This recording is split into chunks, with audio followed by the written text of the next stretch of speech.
Confession time. I have never played a Saints Row game or even the game it was originally inspired by, Grand Theft Auto. Yes, I am the only one who has never played GTA 5. I know. Mostly the reason why is that they are inaccessible for me to be able to play. But, you know, now here comes the rebooted Saints Row that is supposedly a refresh to the franchise. Does that refresh also include accessibility? Let's find out. Hi, I'm Steve Saylor, an accessibility advocate and consultant in the video game industry, and I'm also blind. If you're wondering how I can play video games if I'm blind, if you check out the video here or click the link in the description down below, you can see exactly what I see when I'm playing video games. While you're down there, click the like and subscribe button to help keep this channel going. I try to release videos every week, and every little click counts. When I first booted up Saints Row on PC, thanks to the Epic Game Store for providing a code for me to review, by the way, I was pleasantly surprised to see an accessibility menu. Not that I wasn't actually expecting it not to be there, but because I hadn't heard anything about whether the game would be accessible. I didn't have any expectations that would go either way. So when I looked at all the accessibility options that were added to that menu, I was actually even more surprised. I spent a total of 15 minutes just going through each option the game had, plus the main options menu where there were even more settings to customize your experience. So I went into this game already on a high note.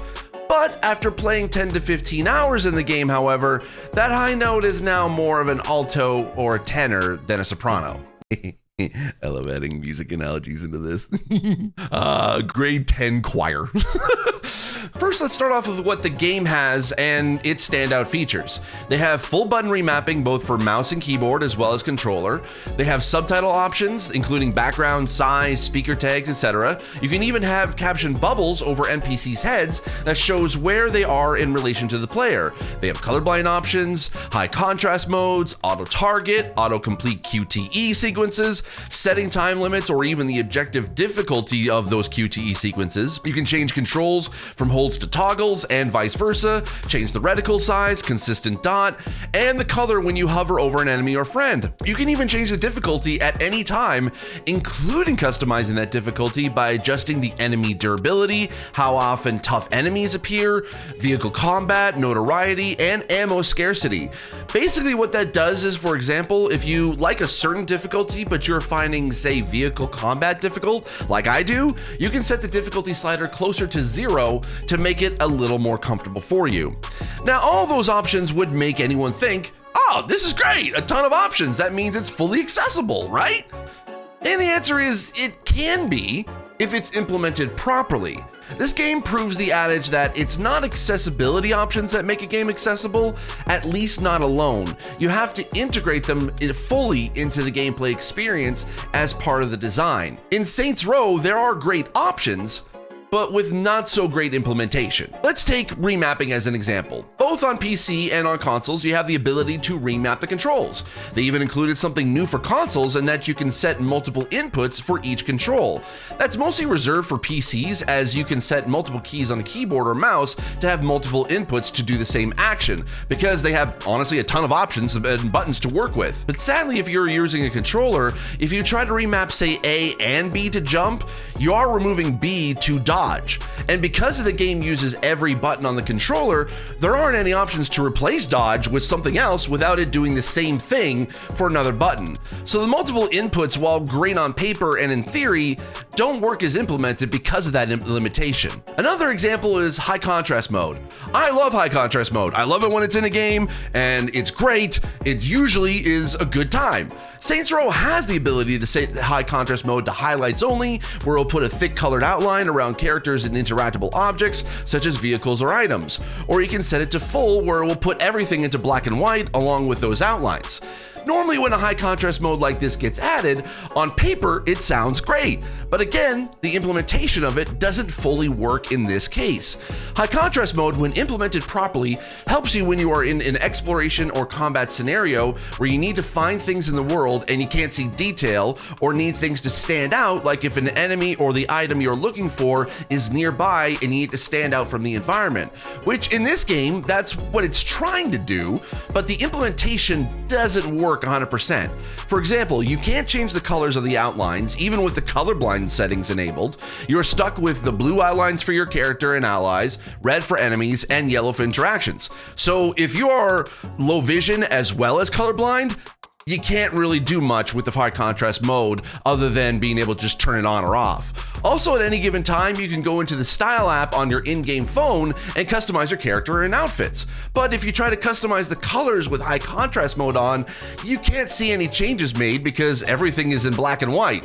In this example I'm showing on the screen, I'm trying to customize my hair color. When I created my character, I set my hair to blonde, but with high contrast mode on, it's showing as black and white, and any color I try to change it to, you can't see it. It seems that high contrast mode was added as a blanket for everything than being integrated and implemented into the experience properly. Another example is how caption subtitles are implemented.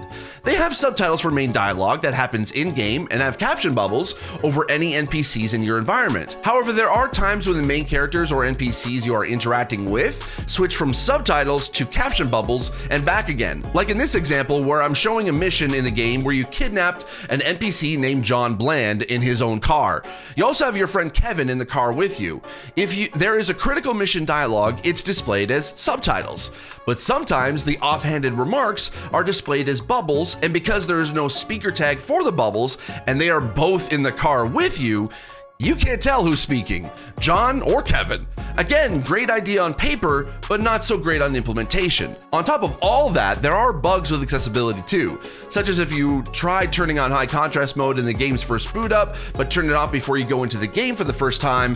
Once you get into the character creation menu, high contrast mode is somehow turned on, and you have to exit out of the game in order to be able to go back in and try it again. Also, in one character creation section, the clothes didn't fully go into the high contrast mode and displayed the default colors for those clothes, but same as above, when you tried to change the colors, it just wouldn't display the changes. The subtitles also don't line up with character dialogue at times and can be a bit fast. Business with Marshall is less lucrative than it used to be. I was hoping your bosses would be interested in a new partnership. They added an option to slow down subtitles, but it doesn't fully line up. I set it to the slow option, and it's probably the closest to matching the speed of the dialogue, but not exact. For those specific instances, I give the developers the benefit of the doubt in that it's more likely there are just bugs than working as intended, and hopefully can be fixed in a future update or patch. But a lot of the implementation that I mentioned earlier can or potentially could be updated in a patch. It just depends on what the developer Volition wants to be able to include as an update for accessibility. I'm saying all this not to say that the game is bad for accessibility. It's not. It's the most accessible game in the franchise. It's more accessible than its inspiration, GTA, but a lot of the accessibility feels more surface level than being part of the design. It will work for some disabilities, but not all, at least as intended. Overall, I thought actually the game is really fun. I'm having an absolute blast playing this and building my own criminal empire. The game is wild, wacky, and hilarious and is in line with the Saints Row style. It even sparked an interest in open world games again after having such an open world fatigue for me for a long time. The world is big with plenty of things to do, but not too big where it's overwhelming. I even think for accessibility, there's enough there to give it a try, but it may not be the accessible experience you may be hoping for. I give Saints Row 3 bullets out of 5. Thank you so much for watching. I really do appreciate it. If you like my reviews or any of my videos on this channel, make sure you hit the subscribe button. If you like this video in particular, click the subscribe button. If you have any questions or comments, please feel free to leave them in the comments down below. And that's it. I'll see you in the next video. As always, I remain obediently yours. Bye.